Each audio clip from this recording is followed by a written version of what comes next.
రండి దేవుని యొక్క వాక్యంలో నుండి ప్రభు యొక్క బలలో మన జీవితాలు పరీక్షించుకుని బలలో పాల్గొనక మునుపు ఒక మాట జ్ఞాపకం చేసుకుంటూ వద్దాం. నిర్గమాకాండము 40వ అధ్యాయం. నిర్గమాకాండం 40వ అధ్యాయము 34వ వచనము. నిర్గమాకాండము 40వ అధ్యాయం 34వ వచనం. యెహోవా తేజస్సు మందిరమును నింపెను, ఆ మేఘము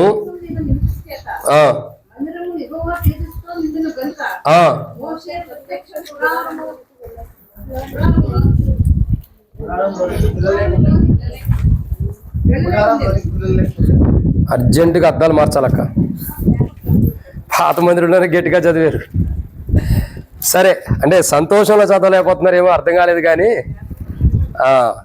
సరే. దేవుని యొక్క వాక్యం అక్కడ చూస్తేనేమో ఫ్యాన్లు లేవు అనుకున్నాం, ఇక్కడేమో గాలి ఎక్కువైపోయింది.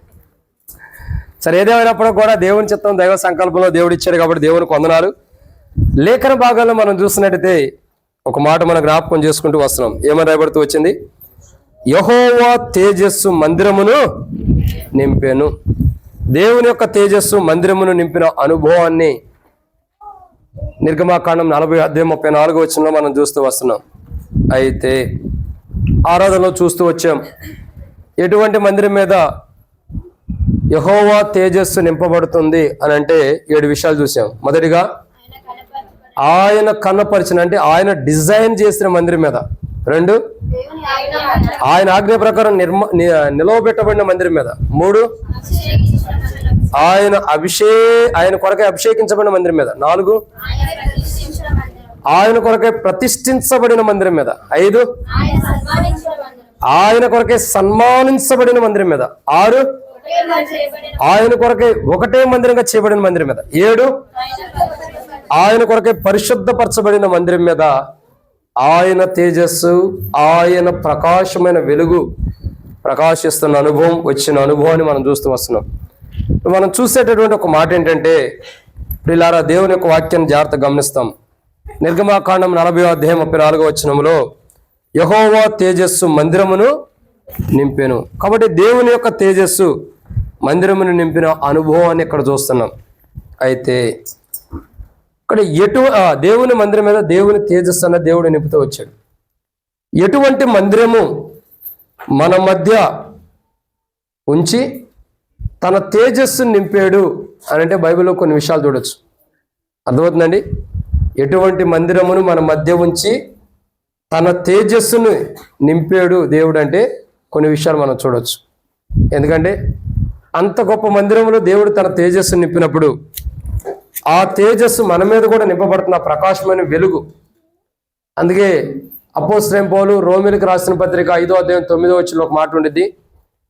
కాబట్టి ఆయన రక్తం వలన ఇప్పుడు నీతిమంతులుగా తీర్చబడి మరింత నిశ్చయముగా ఉగ్రత నుండి ఏం చేయబడుతున్నాం? తప్పుకొని పడుతున్నాం, కాపాడబడుతున్నాం.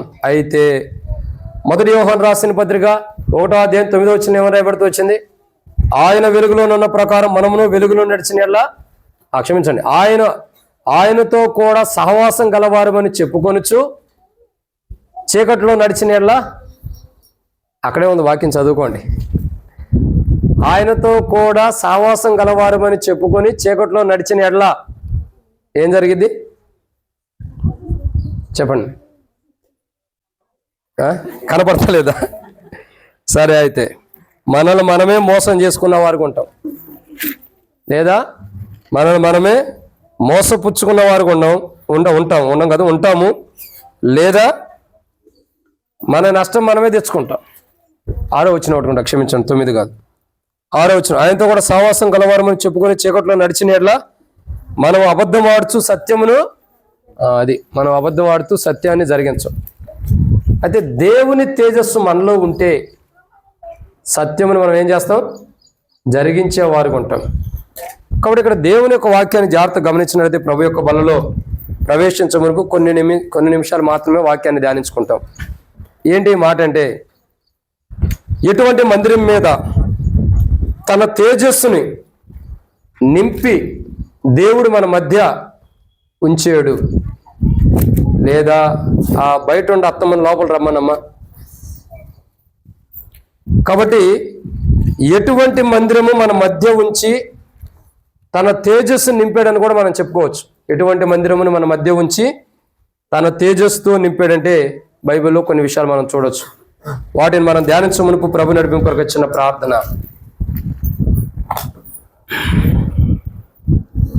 మమ్మల్ని మిక్కిలిగా ఎక్కువగా ప్రేమించిన ప్రియ పరలోకపు తండ్రి, పరిశుద్ధుడు అయిన దేవా, మీకు స్తోత్రములు.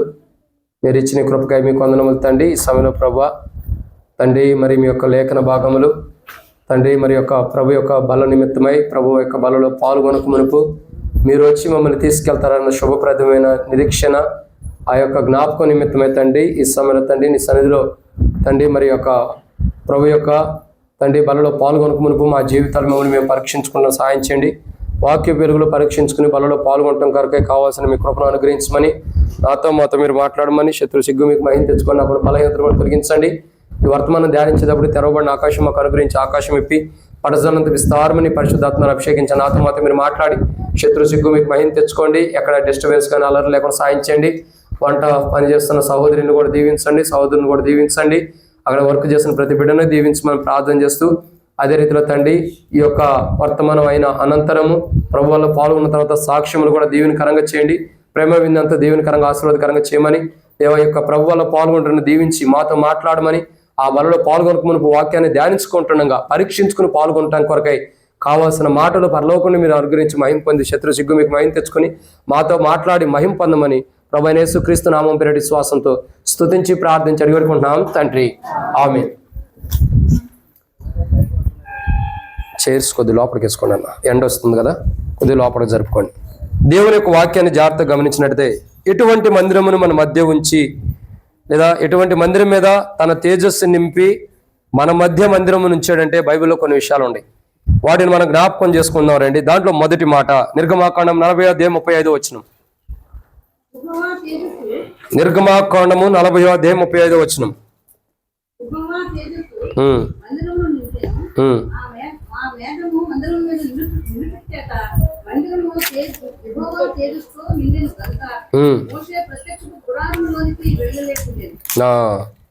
అక్కడ మొదటి మాటను మనం చూస్తున్నాం.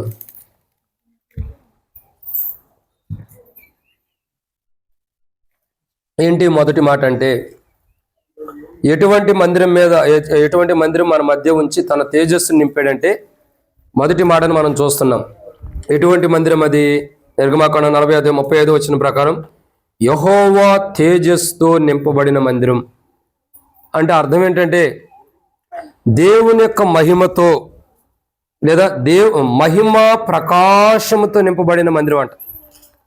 యెహోవా తేజస్సు అని అంటే అర్థం ఏంటంటే మహిమా ప్రకాశముతో కూడినదని అర్థం.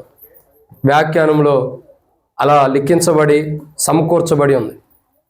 కాబట్టి యెహోవా తేజస్సుతో, ఎలాగండి? యెహోవా తేజస్సు అంటే దేవుని యొక్క మహిమా ప్రకాశముతో నింపబడినటువంటి మందిరం అంట అది.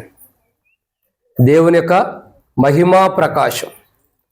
ఇంకా దాని గురించి ఇంకా కొన్ని కోణాల్లో చూసినట్టయితే ఇంకా అద్భుతంగా ఉంది, కానీ ముంగడికి వెళ్ళే కొందని మనం ధ్యానిద్దాం. కాబట్టి ఎటువంటి మందిరము మన మధ్య ఉంచి ఆయన తేజస్సుతో నింపాడంటే, మొదటిగా యెహోవా తేజస్సు అంటే మహిమా ప్రకాశముతో నింపబడిన మందిరం. ఎలాంటి మందిరం అండి? మహిమా ప్రకాశంతో నింపబడిన మందిరం. దేవుని మహిమతో కూడిన ప్రకాశం. దేవుని మహిమ ఎలాంటిది? ఇశ్రాయేలు ప్రజలందరూ కూడా అరణ్యంలో ఉన్నప్పుడు దేవుని మందిరం మీద దేవుని ప్రత్యక్షత, దేవుని యొక్క ప్రకాశమైన వెలుగు ప్రకాశించినప్పుడు ఇశ్రాయేలు ప్రజలందరూ కూడా ఏం చేశారు? సంతోషించారు, ఆనందించారు, దేవుని ఘనపరుస్తున్న అనుభవాన్ని చూస్తూ వస్తున్నాం. ఇక్కడ ఒక మాటలో చెప్పాలంటే దేవుని యొక్క మహిమతో కూడిన ప్రకాశమైనటువంటి మందిరము మన మధ్య దేవుడు ఉంచాడు. ఎలాంటి మందిరం అండి అది? దేవుని మహిమతో, దేవుని ప్రకాశమైనటువంటి వెలుగుతో నింపబడిన మందిరం. కానీ ఇంత గొప్ప మందిరము దేవుడు మన మధ్య ఉంచినప్పుడు మనం ఎలా ఉండాలంటే దేవుని మహిమతో కూడి ప్రకాశించేవారుగా మనం ఉండాలి. ఎలా ఉండాలా? ప్రకాశించేవారుగా, దేవుని మహిమతో నింపబడి దేవుని మహిమతో దేవుని యొక్క ప్రకాశంతో ఎలాగైతే మందిరం మీద ఉంచుతూ వచ్చాడో అలాగే బలలో పాల్గొనేవారు కానీ ప్రభు యొక్క శరీరంలో ప్రభు యొక్క రక్తంలో పాల్గొనే మన జీవితాల్లో కూడా దేవుని మహిమతో కూడిన ప్రకాశమైన వెలుగు మనలో ఉండాలి. ఏముండాలండి? ప్రకాశమైన వెలుగు. అది ఎలాంటి వెలుగు ఉండాలి? దేవుని మహిమతో కూడినటువంటి వెలుగు. అందుకే బైబిల్లో ఉంది, మీలో ఉండే వెలుగు చీకటి కాకుండా మనం ఏం చేయాలా? చూసుకోవాలి, జాగ్రత్తగా చూసుకోవాలి. మనలో ఉన్నటువంటి వెలుగు, ఏ వెలుగైతే మనలో ఉందో, ఎలాంటి వెలుగైతే మనలో ఉంటూ వచ్చిందో, రక్షణ మారుమోస్ బాప్తిసం పొందిన తర్వాత ఏ వెలుగైతే మనలో ప్రవేశించిందో, మన పాపాలు ఒప్పుకున్నప్పుడు, మన జీవితం మార్చుకున్నప్పుడు, మనం రక్షించబడినప్పుడు ఏ వెలుగైతే మన జీవితంలో ప్రకాశిస్తూ వచ్చిందో ఆ వెలుగుని మనం ఏం చేయకూడదు? చీకటి చేసుకోకూడదు. ఆ వెలుగుని చీకటిగా ఎప్పుడూ మార్చుకోకూడదు. అందుకే మీలో ఉండే వెలుగు చీకటి కాకుండా చూసుకోండి, జాగ్రత్త పడండి బైబిల్లో ఉంది. ఎందుకంటే ఒక గొప్ప దేవుని మహిమతో కూడిన వెలుగు మన జీవితాల్లోకి అనుమతించబడుతూ వచ్చింది. ఏం చేయబడుతూ వచ్చింది? మన జీవితంలోకి అనుమతించబడుతూ వచ్చింది. దేవుని మహిమ ప్రకాశవంతమైన వెలుగు. ఆ వెలుగును మనం ఏం చేయాలా? పోగొట్టుకోకూడదు. కొందరు వారి జీవితాలు చూడగా చాలామంది ఆ వెలుగు లోకములకు వచ్చిన కానీ అనేకులు ఏం చేస్తున్నారు? ఆ వెలుగుని చూడలేకపోతున్నారట. వెలుగు లోకంలోకి వచ్చింది కానీ ఆ వెలుగుని చూడలేకపోతున్నారు. ఆ వెలుగు ఎవరు? యేసు ప్రభువారే. ఆది యందు వాక్యముండు, వాక్యము దేవుని యొద్ద, వాక్యమే దేవుడై ఉండెను. అంటే ఇప్పుడు అర్థం ఏంటి? యేసు ప్రభువారు అన్నాడు, నేనే మార్గమును సత్యమును జీవమును, ఇంకా నేనే లోకమునకు వెలుగైన, I am the light of, ఇంకా ఇంగ్లీష్లో చెప్పండి లోకాన్ని ఏమంటారు? వరల్డా? ఎర్త్ అంటే భూమి అక్క, వరల్డ్. ఎర్త్ అంటే భూమి. కాబట్టి I am the light of world అంటే నేను ఈ లోకానికి వెలుగుగా ఉండటానికి వచ్చాను అని. ఆ వెలుగుని ఎవడో చూడలా. చూడగలిగిన వారు మాత్రమే ఈ యొక్క ప్రసన్నత కలిగిన మందిరంలో ఉండగలుగుతూ వచ్చారు. ఆ వెలుగును చాలా మంది చూడలేక నష్టపోయిన వారు ఉన్నారు. ఆ వెలుగు చాలా విలువైనది. ఆ వెలుగును ప్రజలు చూడలేకపోతున్నారు. దేవుని మహిమతో కూడిన వెలుగు ఈ లోకానికి నరవతారికి ఈ లోకానికి వచ్చి మన కొరకై కలువరిశిల్లో ప్రాణం పెట్టి చనిపోయి తిరిగి లేటం ద్వారా ఆయన దేహం, ఆయన రక్తం ఇప్పుడు మన మధ్యలో ఆయన ఉన్నాడన్న సాదృశ్యాన్ని చూపిస్తుంది. కానీ ప్రజల్లో ఉన్న చీకటి వెలుగును చూడలేదంట. ఇప్పుడు చూడండి, ఒక వ్యక్తి దొంగతనం చేస్తాడు. దొంగతనం చేసే వ్యక్తి సహజంగా ఎప్పుడైనా దొంగతనం చేసే వ్యక్తిని ఎప్పుడైనా చూసారా? చూడలేదా? దేవుని కొందనాలు. దొంగతనం చేసే వ్యక్తిని చూస్తే పట్టేస్తాం కదా, మనం పట్టిస్తాం లేదా? ఖచ్చితంగా పట్టేస్తాం. దొంగతనం ఎవరైనా చేస్తే ఆ వ్యక్తిని మనం పట్టిస్తాం. ఎవరు మనం చూడలేదులేండి, తెలిసిద్ది పలానోడు దొంగతనం చేశారని తెలుసుకున్నామేమో, కానీ చూసింది అయితే ఉండదేమో నాకు తెలిసి. దొంగతనం ఎప్పుడు చేస్తాడు? ఎందుకు చేస్తాడు? ఎవరో కనపడకుండా కదక్క, ఎవరికి కనపడకూడదని. ఎవరికి కనపడకుండా కాదు, ఎవరికి నేను కనపడకూడదని చీకట్లో దొంగతనం చేస్తాడు. అంటే ప్రజలు ఏంటంటే చీకట్లో ఉండడానికి ఇష్టపడుతున్నారు, వెలుగులోకి రావడానికి ఇష్టపడుతున్నా. అందుకే బైబిల్లో రాయబడుతూ వచ్చింది, అనేక విషయాలు ఇక్కడ రాయబడుతూ వచ్చింది. మనలో మనము అంటే చాలా మంది అనుకుంటారంట, మొదటి యోహాను రాసిన పత్రిక 1వ అధ్యాయం 9వ వచనంలో చూసినట్టయితే ఒక మాట రాయబడుతూ వచ్చింది. ప్రార్థన చేసాం కదా, చేసాం. కాబట్టి ఏమని రాయబడుతూ వచ్చిందంటే, మొదటి యోహాను రాసిన పత్రిక 1వ అధ్యాయము 10వ వచనం, మన పాపము చేయలేదని చెప్పుకునే వాళ్ళ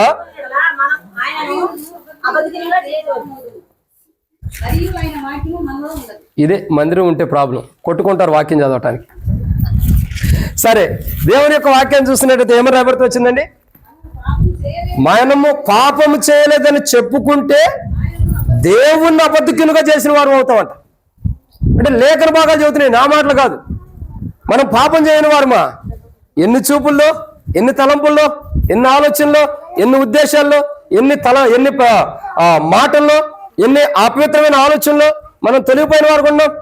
ఎన్ని విషయాల్లో పాపం చేసిన వారికి ఉండి ఇక నేను ఎప్పుడు పాపం చేయలేదని చెబితే మనం దేవుణ్ణి అబద్ధికునిగా చేసినట్టంట.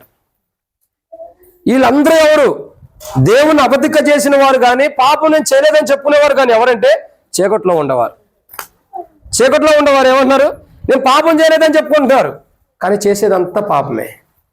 కానీ బైబిల్ అంటుంది కదా, దేవుని యొక్క వాక్యం చెప్తుంది, ఎటువంటి మందిరమును మన మధ్య ఉంచి తన తేజస్సులో మందిరం మీద నింపాడంటే, ఎటువంటి మందిరం అది?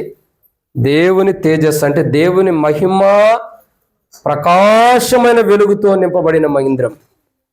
అలాంటి మందిరమును మన మధ్య ఉంచి, ఆ మందిరమును మన మధ్యలో ఉంచి మనలో కూడా ఏదైతే చీకటి ఉందో ఆ చీకటిని తీసివేసి మనల్ని కూడా ఆ వెలుగులోకి నడిపించాడు. ఎక్కడ నడిపించాడు? ఆ వెలుగులోకి. అయితే అమ్మా జ్యోతక్కని ఇక్కడికి రమ్మనండి అమ్మా. వాళ్ళ నాన్న ఏ ఉండే అంట, ఇక్కడికి రమ్మనమ్మ. భోజనం కాడ, వంటుండే కాడ పేర్లు చదివిన వాళ్ళు మాత్రమే ఉండాలి, పెద్ద గొంతులు ఉండొద్దు. కాబట్టి దేవుని యొక్క తేజస్సు చాలా మంది యొక్క జీవితాల్లోకి వచ్చినప్పటికీ కొందరు ఏం చేస్తూ వస్తారంటే ఆ వెలుగుని ఇంకా చీకటి చేసుకునే వాళ్ళు ఉండాలి. అంటే రక్షించబడతారు, మారుమనసు పొందుతారు, బాప్తిసం తీసుకుంటారు, అబద్ధాలు మానరు, మోసాలు మానరు, చెడు జీవితం మానరు, చెడు తలంపులు మానరు, ప్రవర్తన మానుకోకుండా ఉండరు. అదే జీవితం. ఇంకా బాప్తిసం తీసుకునే ఉపయోగం ఏంటి?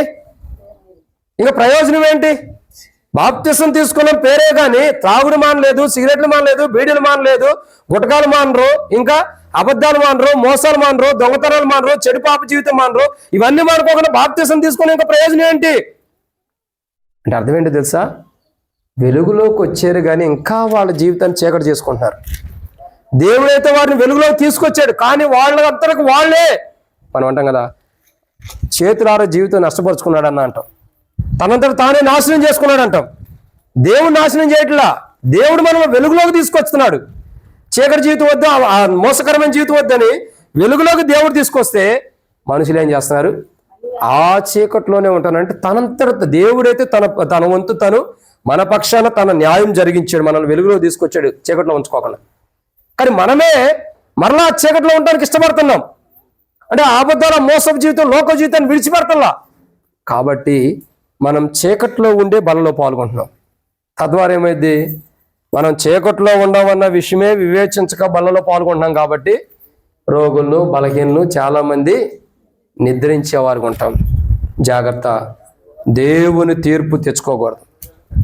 ఈ మందిరము ఎల్షద్దాయ్ అంటే అర్థం ఏంటి? సర్వశక్తిమంతుడు. ఇంకా ఈ లోకంలో ఉన్నవారందరికంటే కూడా శక్తిమంతుడు అని అర్థం.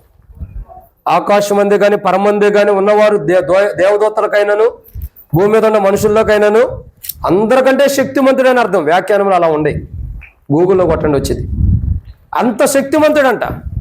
అంత శక్తిమంతుడు మనల్ని వెలుగులోకి తీసుకొచ్చిన తర్వాత మనం ఎందుకు చీకట్లోకి వెళ్ళాలా? ఆ చీకటి జీవితాన్ని ఎందుకు కలిగి ఉండాలి మనం? చాలామంది దేవుని మహిమతో కూడిన వెలుగు జీవితం, ప్రకాశించే వెలుగు జీవితం ఇచ్చిన ఇంకా చీకట్లోనే జీవిస్తున్నారు. మన జీవితం కూడా అలా ఉంటే సరి చేసుకుందాం. ఇది మొదటి మాట. రెండవదిగా చూస్తున్నట్టయితే ఎలాంటి మందిరమును మన మధ్య ఉంచి ఆ మందిరం మీద ఆయన తేజస్సు నింపుతున్నాడంటే రెండో మాటను మనం చూద్దాం. నిర్గమాకాండం 40:38 వచ్చినాం. నిర్గమాకాండం 40:38 వచ్చినాం.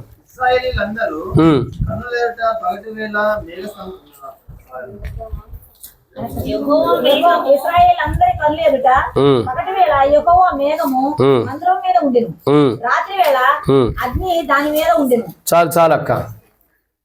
ఇక్కడ చూస్తున్న రెండో మాట, ఎటువంటి మందిరమును మన మధ్య ఉంచి దేవుని యొక్క తేజస్సు నింపుతున్నాడంటే నిర్గమాకాండం 40 చివరి వచనం. చాలు అన్న, అంటే చూడడంలో చెప్పాలే. కాబట్టి ఎటువంటి మందిరం అది? మొదటిగా చెప్పాలమ్మా, 7 సిస్టర్స్. మహిమ ప్రకాశముతో నింపబడిన మందిరం. మనలో ఏముండాలి మరి? చీకటి ఉండాలి, అంతేనా?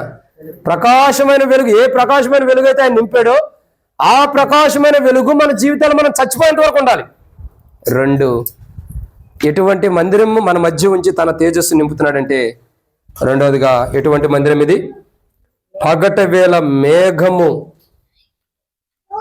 పగటి వేళ మేఘస్తంభం గుండి మేఘమును మందిరం మీద కనపరిచినటువంటి మందిరం. అంటే పగటి వేళ ఏం చేస్తున్నాడు దేవుడు?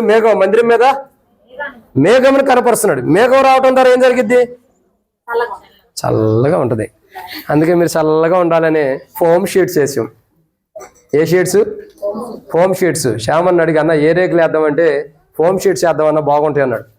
శవతానికైతే మొత్తం మీద 3 లక్షలు అయిపోతాయి అన్నారు, కానీ ఈ రేకులే 2 లక్షల దాకా అయింది. సరే, అనుకున్నది వేరు, జరిగేది వేరులేండి. ఎందుకంటే చల్లదనం అంటే ప్రజలకి నష్టం జరగకూడదని, ప్రజలకి కీడు జరగకూడదని, ప్రజలకి ఇబ్బంది జరగకూడదని, ప్రజలకి ఏ నష్టం జరగకూడదని తన యొక్క మేఘమును పంపి ప్రజలకి కాపుగా ఉంచినవాడు. ఇక్కడ ఎటువంటి మందిరం మన మధ్య ఉంచి తన తేజస్సు నింపుతున్నాడంటే తాను మేఘముతో కప్పినటువంటి మందిరం. ఎలాంటి మందిరం అండి అది? తాను మేఘముతో కప్పినటువంటి మందిరం. ఆ మందిరం మీద ఆయన మేఘం ఆవరించినప్పుడు, ఆ మందిరం మీద ఆయన మేఘము నిలవబడినప్పుడు, ఆ మందిరం మీద ఆయన మేఘము ప్రకాశించినప్పుడు ప్రజలందరూ కూడా ఆశ్చర్యపోతూ వచ్చారు. ప్రజలందరూ కూడా ఏం చేస్తూ వచ్చారండి? ఆశ్చర్యపోతున్నారు. ఎందుకంటే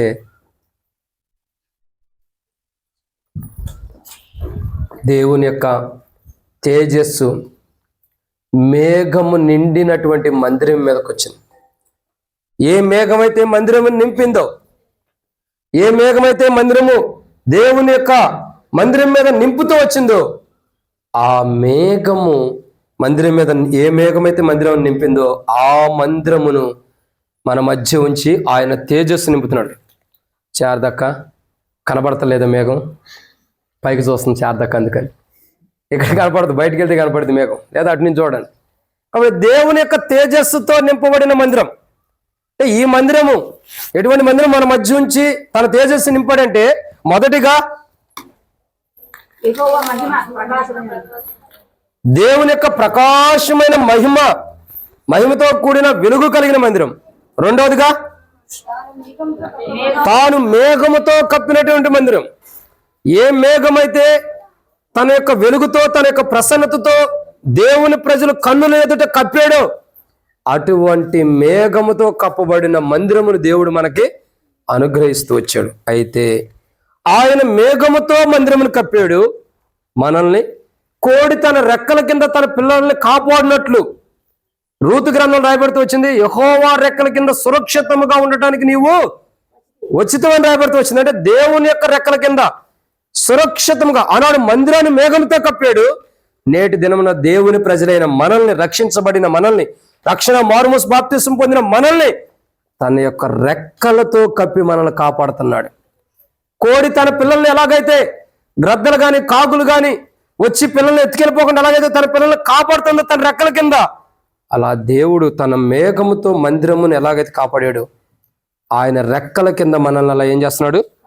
కాపాడుతున్న వాడుగా ఉన్నాడు. కాబట్టి మన జీవితాల్ని ఆయన రెక్కలతో కాపాడుతున్నప్పుడు మనం ఏం చేయాలా? ఆయన ఎలా కాపాడుతున్నాడని ఆయన రెక్కలతో కీర్తనల గ్రంథం రాయబడుతూ వచ్చింది. ఇశ్రాయేలును కాపాడువాడు కొనుకోడు నిద్రపోడంట. మనకన్నా మందిరంలో వాక్యం చదువుతుంటే నిద్ర వచ్చింది. ఏమొచ్చింది? వాక్యం చదువుతుంటే నిద్ర వచ్చింది. చెప్పి ఆయన కాదు, కూర్చుని వినేవాళ్ళకి ఇప్పుడు ఇంకా వచ్చిద్దా? ఇంకా మంచివాళ్ళమ్మ అది ఇప్పుడు ఇంకా వచ్చిందట. మనకు మందిరంలో కూర్చుంటే నిద్ర వచ్చింది. కానీ దేవుని ప్రజల్ని దేవుడు కాపాడే విషయంలో, ప్రతి సందర్భంలో దేవుని కాపాడే విషయంలో కొనుకుడు నిద్రపోడంట. దేవుడు తన రెక్కలతో తన పిల్లలను కాపాడే విషయంలో దేవుడు ఏం చేస్తున్నాడు? కొనుక్కోకుండా, నిద్రపోకుండా కాపాడుతున్నాడు. అంత భద్రతగా దేవుడు నిన్ను కాపాడుతుంటే ఆయన భద్రతలో నుండి బయటికి మనం వెళ్ళిపోకూడదు. అంటే ఆయన భద్రపరిచిన ఆయన స్వహస్తాల నుంచి వెళ్ళిపోకూడదు. అందుకే కదా మనం ఆయనలో నుండి బయటికి వెళ్ళకూడదని చెప్పి, ఆయనలో నుండి మనం వెలుపడి వెళ్ళకూడదని చెప్పి యెషయా గ్రంథం 49:15 వచ్చిన వచ్చింది. స్త్రీ తన గర్భంలో పుట్టిన బిడ్డను కరుణించకుండా మరి తన చంటి పిల్లను మరుచునా 16 వచ్చిన రాబడుతుంది. వారైనా మరచుదుగా నేను మరణంటూ చూడు మన అరచేతులు నిన్ను. అంటే మనం ఆయనలో నుండి, ఆయన రెక్కల క్రింద నుండి మనం బయటికి వెళ్ళకూడదని ఆయన స్వహస్తాల్లోనే ఆయన మనల్ని చెక్కుని మనల్ని కాపాడుతూ వస్తున్నాడు, కొనుక్కోకుండా, నిద్రపోకుండా. కానీ మనమైతే దేవుల్లో నుండి బయటకు వెళ్ళటానికి ఇష్టపడతాం. దేవుల్లో నుండి బయటకు వెళ్ళామంటే ఒక మాట అర్థం చెప్పమంటారా? ఒక మాటే అర్థం. దేవుడు ఎవరు? యెహోవా గాని కాదక్క. దేవుడు ఎవరంటే సత్యవంతుడు, న్యాయవంతుడు. అవునా? ఇంకా దేవుడు ఎవరు? నీతిమంతుడు. ఇంకా దేవుడు ఎవరు? మీకు ఒక మార్గం ఎత్తే చాలు, దాంట్లో నడుచుకుంటూ వెళ్ళిపోతారు. ఇంకా దేవుడు ఎవరు? సర్వశక్తిమంతుడు. ఇంకా దేవుడు ఎవరు? సర్వాధికారి. ఇంకా దేవుడు ఎవరు? సర్వ సృష్టికి ఆది సంభూతుడు. ఇంకా దేవుడు ఎవరు? సర్వోన్నతుడు. ఇంకా దేవుడు ఎవరు? మహోన్నతుడు. ఇంకా దేవుడు ఎవరు? మహాగణుడు. ఇంకా దేవుడు ఎవరు? ఆరాధించడానికి అర్హమైన వాడు. ఇంకా దేవుడు ఎవరు? ఆకాశం మహాకాశం పట్టజాలని గొప్ప దేవుడు. ఇంకా దేవుడు ఎవరు? ఆకాశం ముందు ఆయన సింహాసనం వేసుకుని భూమి మీద ఆయన పాదపీఠం వేసుకున్న గొప్ప దేవుడు. ఇంత గొప్ప దేవుడు తన రెక్కలతో నిన్ను కప్పి నిన్ను కాపాడటానికి కొనుక్కోకుండా నిద్రపోకుండా తన స్వాస్థాల్లోనే నిన్ను పెట్టుకుంటే, ఇంత గొప్ప దేవుల్లో నుండి విడిచి లోకంలోకి ఒక అబద్ధం ఆడుతున్నావంటే, ఒక మోసం చేస్తున్నావంటే, ఒక చెడ్డ చూపు చూస్తున్నావంటే మనం ఎంత గొప్పవారు ఆలోచించండి. ఎవరమే మనం ఎంత గొప్పవారమో అయినా మన పనిలోకి వచ్చి పాల్గొంటాం. బా ఎంత గొప్పవారి మనమే. చేయాల్సిన అన్నీ చేస్తాం. ప్రభా పాపినయ్యా క్షమించయ్యారు, మరి బల్ల దగ్గరికి వచ్చి పాల్గొంటాం. ఇదేనా క్రైస్తవ జీవితం? ఇదేనా విశ్వాస జీవితం? ఇందుకైనా దేవుడు ఈ మందిరాన్ని మనకి ఇచ్చింది. ఇందుకనే దేవుడు తన ప్రకాశమైన తేజస్తో నింపిన మందిర మహిమతో కూడిన ప్రకాశమైన వెలుగుతో కూడిన మందిరాన్ని ఇచ్చింది. మనం పాపం చేసి దేవుని మందిరంలోకి వచ్చి ఏదో పాపాలు చేస్తూనే దేవుని మందిరంలో ఉండటానికైనా ఇంత గొప్ప మందిరాన్ని దేవుడు ఇచ్చింది కాదు, మరన్నటికి ఆ పాపం చేయకుండా ఉండటానికి ఇచ్చాడు. ఈ మందిరం ఎందుకు ఇచ్చాడండి? మరన్నటికి ఆ పాపం మనం చేయకోకుండా, మరన్నటికి ఆ పాపం జీవితంలో మనం జీవించుకోకుండా ఉండటానికి ఇంత గొప్ప మందిరాన్ని దేవుడు ఇస్తే మనం ఏం చేస్తామండి? చెప్పండి. 7 సిస్టర్స్ ఏం చేస్తాం మనము? పాపము చేసి దేవుని మందిరంలోకి వచ్చి, దేవా పాపం చేశాను, క్షమించే పాపిని, పెంట కుప్ప మీద పడి ఉన్నాను. ఎన్నేదో అన్న చెప్పినట్టున్నాడు, డెడికేషన్లో పూర్తిగా వినలేదు కానీ, నేను పాపిని, నేను కుక్కని ప్రభు అంటావంట. కుక్కలు నక్కలు మందిరంలోకి రావు. ఆ స్వభావం కలిగిన వారు అంటే అది వేరు. నేను కుక్కని ప్రభు, నేను పాపి లాంటి పాపిని, నేను ఇంకేమంటాము? అవి లోపలికి రావడానికి అనుమతించం.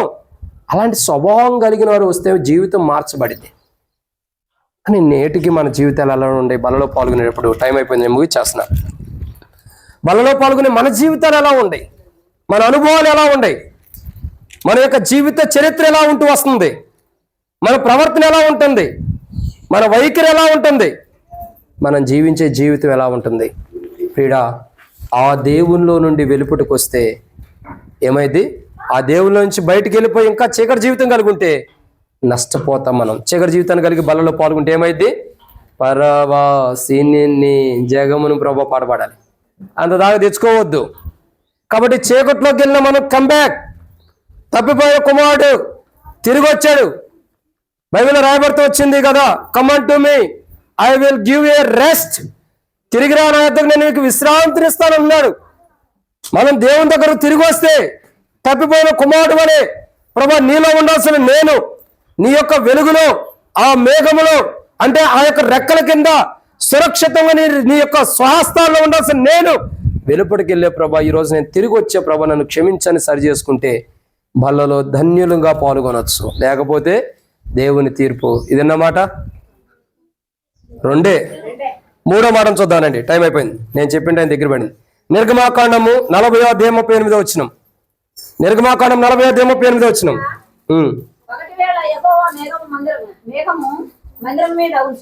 ఉంచెను కదా అక్క, ఉండెను.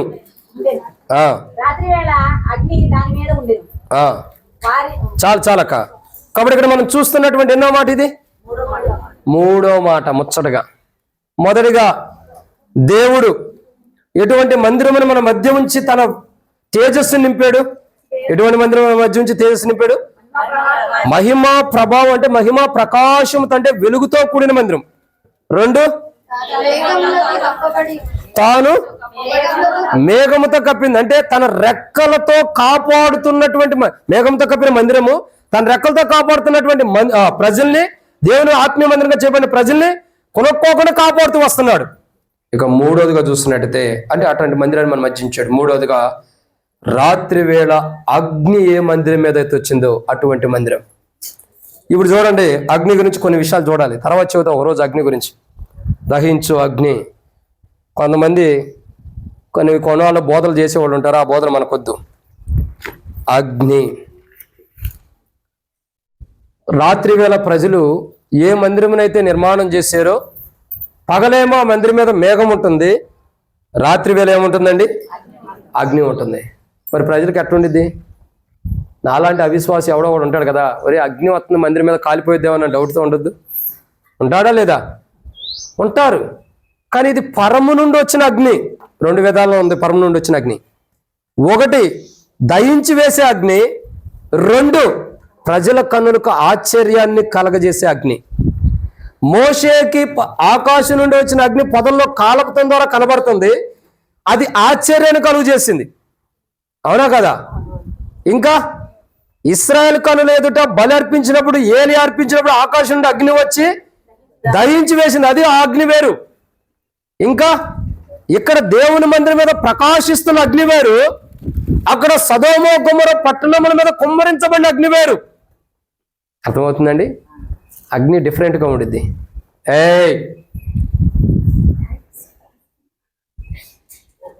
కాబట్టి దేవుని యొక్క వాక్యాన్ని చూస్తున్నట్టయితే దేవుని యొక్క అగ్నితో నింపబడిన మందిరం, కానీ కాలిపోలేదు మందిరం. మందిరం ఎలా ఉందండి? మందిరం అడ్డ తెర్రలతో, నిలువు తెర్రలతోని, మేక వెంట్రుకలతో వేయబడి రకరకాల కోణాల్లో ఉంది. అలాంటి మందిరం నువ్వు పెడితే ఎంతసేపు కాలిద్ది? త్వరగా బూడిదైపోయింది. కానీ ఈ మందిరం కాలిపోవట్లా.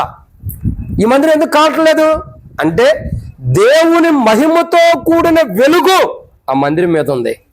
ఆ వెలుగు ఎవరంటే యేసు ప్రభువారే. ఎవరా వెలుగు? పగలు మేఘస్తంభంగా ఉంది ఆ యేసు ప్రభువారే. రాత్రి ఎలా ఉన్నాడు? అగ్ని స్తంభంగా ఉంది కూడా యేసు ప్రభువారే. అంటే మన పితరుల దినాల్లోనే మన ప్రభువైన యేసు ప్రభువారు తనను తాను మందిరం మీద కనపరుచుకుంటూ వచ్చాడు. తనను తాన్ని ఆనాడు మేఘము మందిరం మీద కమ్మినప్పుడు ఆ మేఘము యేసు ప్రభువారే. తర్వాత మనం చూస్తున్నాం, అగ్ని రాత్రిపూట కమ్మినప్పుడు ఆ అగ్ని కూడా యేసు ప్రభువారే. యేసు ప్రభువారు కాబట్టే ఆ మేఘం గాలిపోలా. క్షమించండి, మేఘం కాదు, మందిరం గాలిపోలా. లేకపోతే కాలిపోయేది కదా. ఎందుకు అగ్ని వచ్చినా కాలిపోయేదంటే అది యేసు ప్రభువారి యొక్క సాదృశ్యం. ఆయన అందుకే నేను మొదటి వాడను కడపడి వాడను అంటాడు. అంటే తన మందిరము ఆయన మొదటి నుండి మందిరం నిర్మాణం చేసినప్పటి నుండి ఉంటాడు. ఆ మందిరం ముగింపులో కూడా ఆయనే ఉంటాడు. ఆరంభం ఆయనే, ముగింపు ఆయనే. కాబట్టి ఆయన సమస్తం ఆయనే అయి ఉన్నాడు. కాబట్టి ఇక్కడ చూస్తున్న మూడో మాట, రాత్రి వేళ అగ్నితో ఏ మందిరం మీద అయితే ఉంచాడో అంత గొప్ప మందిరంలో దేవుడు తేజస్సును ఇస్తున్నాడు. అగ్ని అంటే అర్థం ఏంటంటే, వ్యాఖ్యానం రాయబడుతుంది, మంటలు మండుతూ ఉందంట. ఎలా ఉందండి? వ్యాఖ్యానంలో చూస్తూ వచ్చి నేను, మంటలు మండిపోతూ ఉందంట. అంటే కాలిపోతున్నట్టు. మందిరం మీద వెలుగు అగ్ని ఎలా ఉందంటే కాలిపోతూ ఉందంట. మందిరం మీద వెలుగు కాలిపోతుంటే ఎవరికైనా నిద్ర పట్టిద్దా? మీరు చెప్పండి, ఎవరికైనా నిద్ర పట్టిద్దా? సహజంగా బయట ఎక్కడైనా ఏదైనా ఇల్లు కాలిపోతుంది అనుకో, అబ్బా వాళ్ళ ఇల్లు కాలిపోతున్నారని కాలు మీద కాలేసి కూర్చొని చక్కగా, ఓహో వాడి ఇల్లు కాలిపోతుందని హ్యాపీగా ఉంటామా? ఎంజాయ్ చేస్తూ ఉంటామా? అతనంటే మనం పడిపోయిన గబక్కలో ఒక బకెటో ఒక చెంబుడో నీళ్ళు తీసుకెళ్ళి ఆ ఇంటి మీద పోయడానికి ఇష్టపడతాం, అయ్యో ఇల్లు కాలిపోతుందని. కానీ ఆ యొక్క వెలుగు, ఆ ప్రకాశమైన వెలుగు మందిరమే కనబడుతుంటే నేను అనుకుంటా చాలా మంది నిద్రపోయి ఉండరు. ఎందుకంటే ఆ వెలుగు ఎన్ని సంవత్సరాలు ఉందండి? ఎన్ని సంవత్సరాలు ఆ వెలుగు, ఆ మేఘము దేవుని మందిరం మీద ఉంది? ఇశ్రాయేలు ప్రజలు కానానుకు చేరేంతవరకే. కానానికి చేరేంతవరకు ఆ వెలుగు, ఆ మహిమ దేవుని మందిరం మీద ఉంటూ వచ్చింది. కాబట్టి ఈరోజు మనం చూసేటటువంటి మాట ఎన్నో మాట? ఇది మూడోదిగా. టైం అయిపోయింది కాబట్టి చాలా దాటిపోతుంది. కాబట్టి మూడో మాట, రాత్రి వేళ అగ్ని ఏ మందిరం మీద అయితే నింపాడో ఆ మందిరం, అంటే అగ్నితో నింపబడిన మందిరం, అంటే మండబడుతున్న మందిరం. మంట అంటే, అగ్ని అంటే అర్థం ఏంటండి? బైబిల్ ప్రకారం అగ్ని అంటే అర్థం ఏంటి? మీకు తెలియదని నాకు తెలుసు, అస్సలు మీకు తెలియదని నాకు తెలుసు. బైబిల్లో అగ్ని అంటే ఒక కోణంలో చూడాలంటే పరిశుద్ధాత్మకు సూచన. దేని సూచన? ఒక కోణంలో చాలా మంది బైబిల్ జ్ఞానులు, బైబిల్ ప్రకటించి చాలా మంది బోధకులు చెబుతూ వచ్చారు పరిశుద్ధాత్మ అంటే అగ్ని సూచన. అంటే దేవుడు తన పరిశుద్ధాత్మని ఏ మందిరంలో అయితే ఉంచాడో ఆ మందిరమును మన మధ్య ఉంచి దాని మీద తన తేజస్సు నింపుతున్నాడు. కానీ మనలో అయితే పరిశుద్ధాత్ముడు ఉండడు. ఏముండడు? మనలో అయితే పరిశుద్ధాత్ముడు ఉండడు. ఎందుకు ఉండడు? పరిశుద్ధాత్మకి విరోధమైన క్రియలు మనలో ఉన్నాయి. పరిశుద్ధాత్మకి విరోధమైన జీవితం మనలో ఉంది. ఆత్మ ఏం చేస్తుంది? పరిశుద్ధాత్మ మిమ్మల్ని, యోహాను సువార్తలో రాబడుతూ వచ్చింది, సర్వ సత్యములోనికి మిమ్మల్ని ఆత్మ వచ్చిన తర్వాత ఏం చేస్తుంది? సర్వ సత్యంలోకి మనల్ని నడిపిస్తుంది. అంటే పరిశుద్ధాత్మ ఏం చేస్తుంది అంటే సర్వ సత్యంలోకి మనల్ని నడిపించి మన పాపాలు ఒప్పింపజేస్తుంది.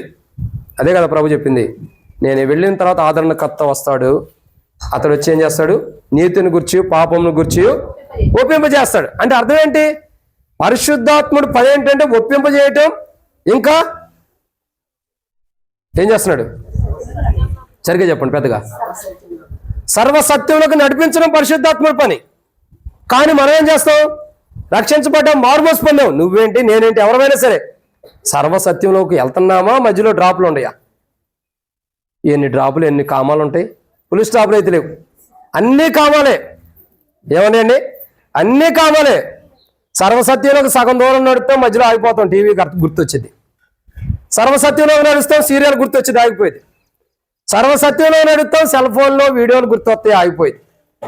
సర్వసత్యంలోకి నడుస్తాం, సర్వసత్యంలోకి ఏడ నడుస్తాంలేండి, నడిచేదంతా ఫోన్లోనే నడుస్తాం. రాత్రి పడుకునేటప్పుడు పక్కన పిల్లలు ఉండారో కూడా చూడం, ఫోన్ ఉందో లేదో చూసుకుంటాం.